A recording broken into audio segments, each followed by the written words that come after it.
Pemirsa masih di IDX Session Closing dan langsung saja kita akan coba lihat 4 saham pilihan analis yang direkomendasikan. Di antaranya adalah dapat Anda saksikan grafis di layar televisi Anda.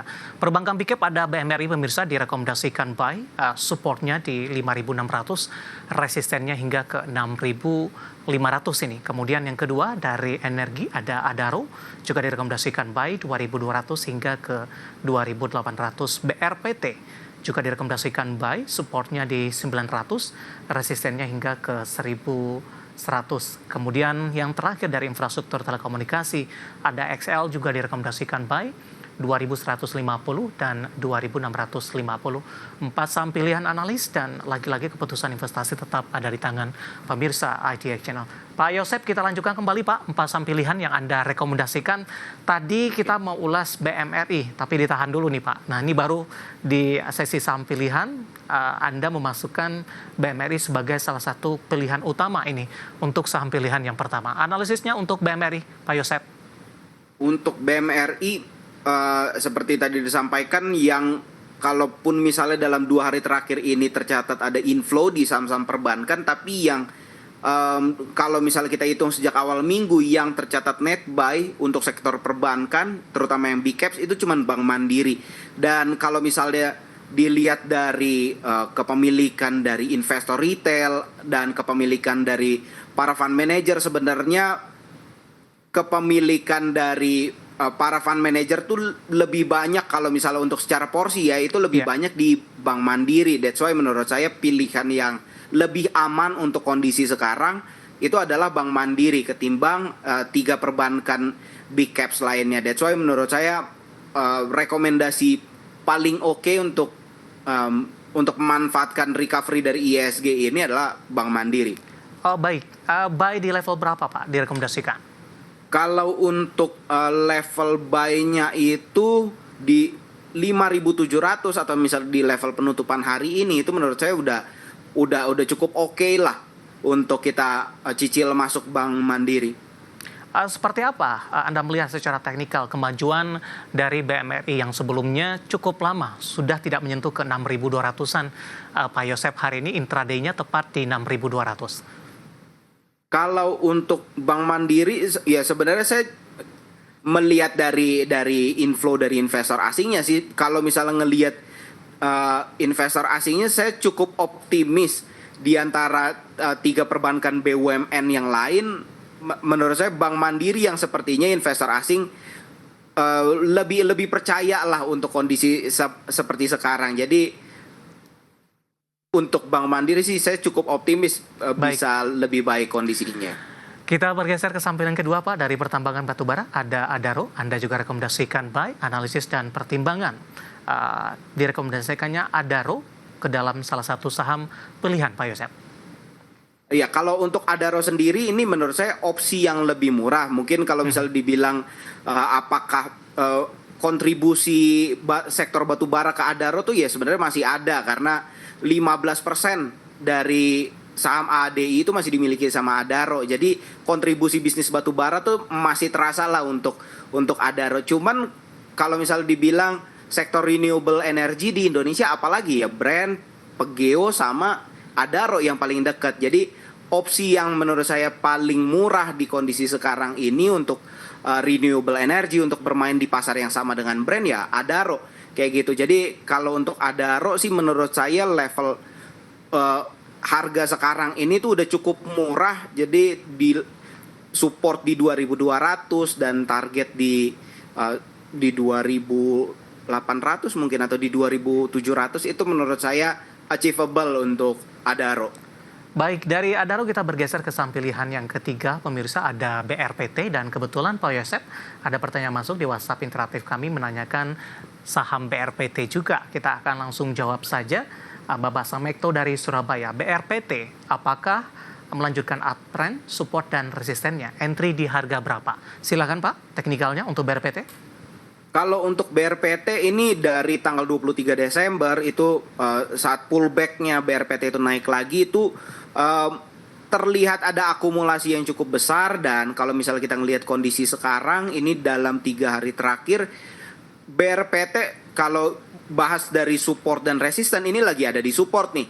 justru ini kayaknya sweet spot juga kalau misalnya teman-teman atau Bapak Ibu yang mau mencicil BRPT untuk masuk di sini ada di level support dan ada pola akumulasi, menurut saya cukup menarik untuk posisi BRPT sekarang.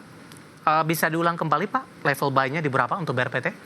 Kalau untuk BRPT menurut saya di level 955 dan itu untuk buy-nya, kalau supportnya itu di 880-an dan target menurut saya 1100. Baik. Itu bisa tercapai.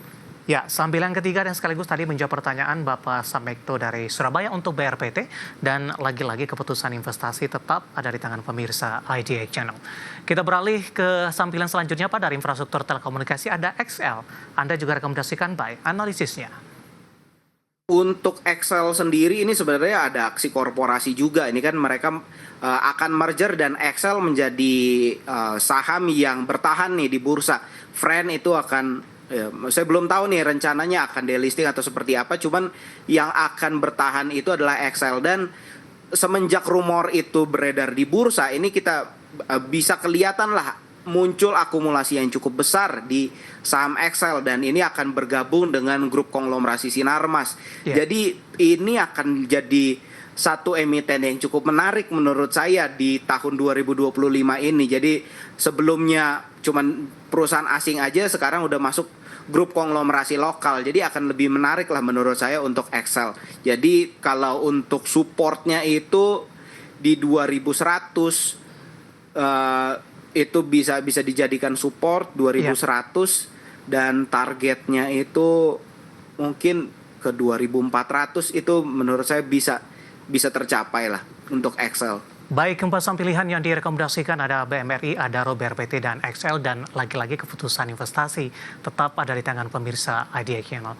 Pak Yosef, kita hold kembali terlebih dahulu Pak, saya akan coba sampaikan update penutupan perdagangan di sesi kedua hari ini dan juga beberapa informasi grafis yang berhasil dihimpun oleh tim redaksi kami. Dan pemirsa, indeks harga saham gabungan masih mampu bertahan di zona hijau, tapi penguatannya lebih ke arah terbatas pemirsa, di mana penguatan hanya di 0,39% setelah intraday hari ini menguat sempat di atas 1%. Ditutup di level 7.100-an, di 7.107.519, capaian cukup baik karena beberapa waktu terakhir indeks harga saham gabungan cukup sulit bertahan bahkan di level 7.000-an. Dibuka flat di 7.079, level tertinggi hari ini di 7.190, terendah di 7.071. Langsung saja kita ke grafis yang pertama, kita akan coba lihat seperti apa posisi penutupan beberapa indeks lainnya di tengah penguatan terbatas untuk indeks harga saham gabungan di sesi kedua hari ini. Dapat Anda saksikan grafis pertama di layar televisi Anda pemirsa. Posisi MNC 36 menguat di 0,13%, Jakarta Islamic Index melemah di 0,67%, LQ45 menguat tipis di 0,09%. Rotasi pergerakan sektoral, grafis selanjutnya, properti mengambil alih penguatan di sesi kedua di 0,95%, energi juga menguat di 0,71%, konsumsi non-primer masih melanjutkan pelemahan di 1,99% dan kesehatan juga tertekan di 0,84%. Saham-saham yang hari ini yang menjadi penopang untuk indeks harga saham gabungan emiten pendatang baru CBDK hari ini naik cukup kencang pemirsa, ditutup di 8.725. Tiga perbankan big cap BBRI, BMRI, BBNI ikut menjadi penopang 4160, 5875 dan 4500 untuk BBNI. Selanjutnya saham-saham yang hari ini menjadi pemberat datang dari properti. Adapani melemah meskipun dari sektoral properti memimpin penguatan hari ini. 15.525, Telkom sudah tertekan makin dalam, sudah meninggalkan level 2.600-an, sudah di 2.590, Aman melemah ke 8.200 dan INDF ditutup di zona merah di 7575. Updatean penutupan perdagangan di sesi kedua hari ini dan semoga bisa menjadi salah satu referensi untuk Anda.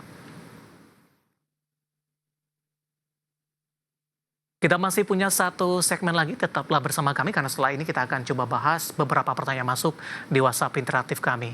Kami akan segera kembali sesaat lagi.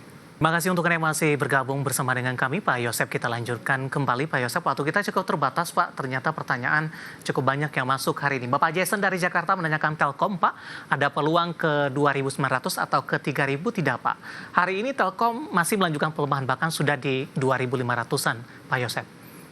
Oke, kalau untuk Telkom sendiri ini belum terlihat ada indikasi inflow dari investor asing, tapi kalau kita ngelihat harga sahamnya memang sudah sideways lah, sudah terkonsolidasi. Hopefully dalam beberapa waktu ke depan ini akan muncul inflow. Jadi menurut saya sih kita ya adaptif aja kalau misalnya ngelihat inflow dari investor asing bisa ikutan masuk dan hopefully bisa tercapai 2.900. Tapi kalau ngelihat kondisi sekarang belum terlihat ada inflow-nya. Baik, kita beralih ke Depok, ada Bapak Malvin Sihite mau menanyakan saham transportasi nih Pak. Ada BIRD Pak, baru ingin masuk, direkomendasikan tidak Pak? Hari ini ditutup flat, 15.90 Pak Yosep. Kalau untuk BIRD sebenarnya ini untuk volatilitas cukup tinggi. Kalau misalnya untuk BIRD ini juga baru, harga sahamnya juga baru terjun cukup dalam. Kalau ada opsi untuk saham lain, menurut saya lebih prefer untuk saham lain. Tapi kalau misalnya memang ngelihat kondisinya udah berminat sama saham ini, saya belum melihat ada indikasi akumulasi. Jadi saya nggak berani rekomendasikan untuk beli untuk BIRD. Baik, kita beralih ke Makassar. Pak Yosep menanyakan saham Goto nih Pak, proyeksinya seperti apa? Kira-kira sudah ambil posisi atau masih wait and see terlebih dahulu untuk Goto? Kalau untuk Goto sebenarnya udah lebih menarik, sepertinya harga sahamnya nih udah uptrend walaupun masih sedikit-sedikit nih kayak gitu. Ini juga masih stagnan tapi di atas, lumayan lah untuk Goto. Kalau untuk simpen dalam jangka waktu yang cukup panjang, ada landasannya juga, akumulasi yang menopang juga ada, bisa di hold kalau misalnya memang udah punya. Tapi kalau baru mau masuk lebih baik tunggu dulu. Mungkin di level 75 itu mungkin masih terjadi koreksi lah dari Goto. Kita beralih ke Bapak Angger dari Bekasi menanyakan BBRI, sebenarnya juga sempat kita bahas tadi, tapi sudah ambil posisi nih Pak, nyangkutnya cukup jauh Pak Yosep. Mungkin tidak hanya Pak Angger saja, investor-investor lain juga mengalami kondisi yang sama, nyangkut di 4.700 Pak Yosep. Oke, kalau untuk BRI sendiri sebenarnya ini kalau ngelihat kondisi sekarang saya belum bisa ngomong banyak untuk Bank BRI ya. Ini masih outflow-nya pun yang bisa kita jadikan acuan tuh masih inflow yang kemarin doang yang bisa kita jadikan acuan. Tapi ya hopefully lah di tahun 2025 ini sektor perbankan mulai dapat dukungan lagi dari investor asing. Cuman kalau menurut saya di posisi sekarang di hold aja dulu kalau di 4.700. Lebih bersabar begitu Pak ya? Iya. Baik, Ibu Lestari dari Jakarta menanyakan saham PGEO Pak, Pertamina Geothermal Energi, entry di harga berapa? Sudah direkomendasikan untuk PGEO Pak Yosep? Oke, untuk PGEO sendiri sebenarnya ini ada indikasi akumulasi, cuman untuk opsi di renewable energy saya lebih prefer yang dua tadi, lebih prefer Brand dan Adaro ketimbang PGEO.